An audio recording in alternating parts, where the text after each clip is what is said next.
they would continue its ongoing operation that would come to an end only after we'll make sure that it will be much more difficult for them to launch more rockets toward Israel. So you don't think there's any room for any change of tactics? I don't think so, because I believe that without, let's say, entering with the military, there is no real possibility to stop it, only by strikes of the Israeli Air Force. Now, do you think the main problem today is not if they will get in militarily or not.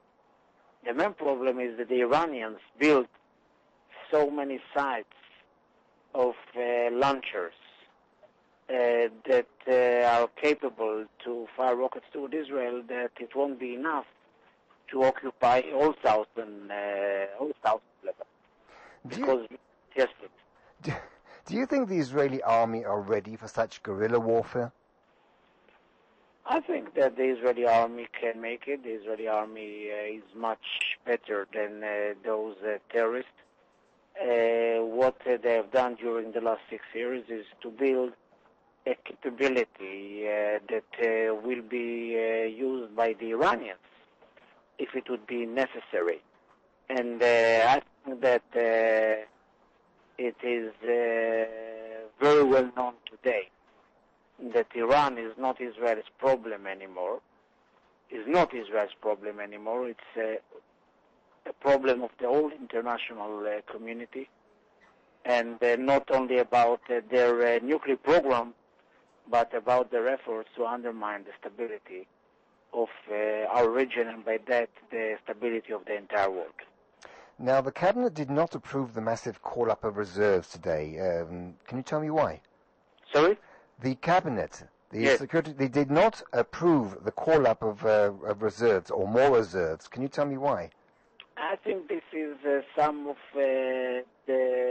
what we can see is some of those considerations. If you would like to risk the life of more Israeli soldiers, and by that maybe to minimize the capability and the possibilities of the Hezbollah to fire rockets toward Israel.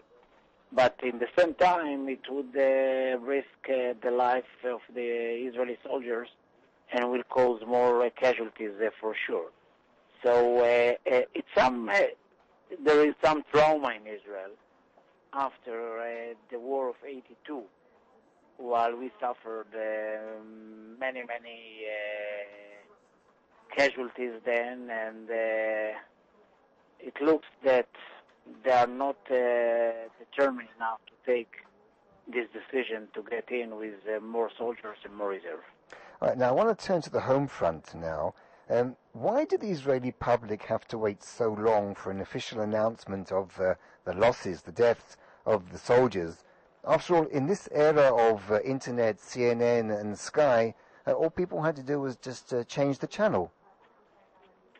About the number of casualties, you mean? Yeah, and I mean, we heard in the morning and the afternoon that there were injured and that there were very hard battles going on.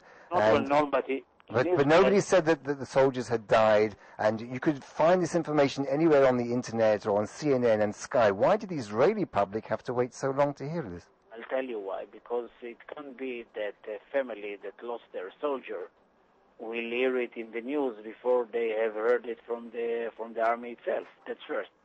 Second, while we will inform the public that there are 8 soldiers that got killed, you know what would happen to all of the families of the soldiers that are there?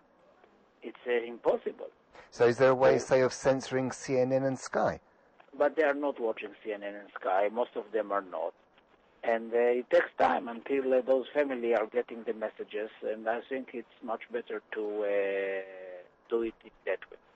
Now, continuing on that theme, how important in these times is getting information out to the world through the army spokesman or our diplomats? No, I think it's very, very important, because the battle is not militarily only; it's politically as well. And you have to use diplomats. I, as a foreign minister for a very long time, I can tell you that we had many achievements in the past in the United Nations, in the European Union that put the Hamas in the terrorist list.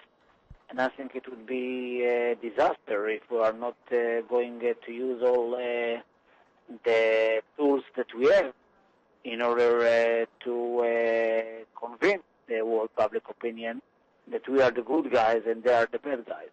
Would you agree that this is as much a psychological war going on as much as a military war? Absolutely. Who's winning? Nasrallah is trying to undermine the determination of the Israeli people.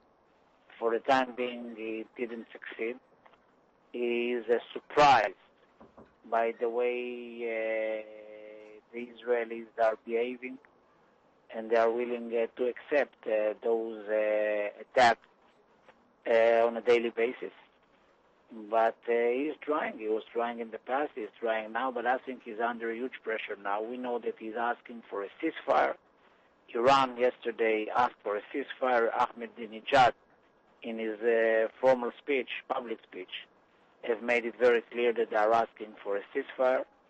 And it looks that their situation is not so good like they are trying to describe it.